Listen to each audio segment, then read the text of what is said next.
Hello, in this video I'm going to show you how to transfer a call directly to a voicemail box.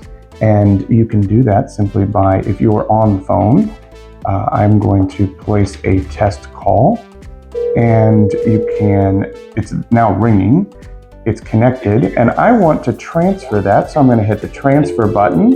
If you dial 86 and then the user's extension, and then you can hit your blind transfer, it then transferred that that call to that voicemail box.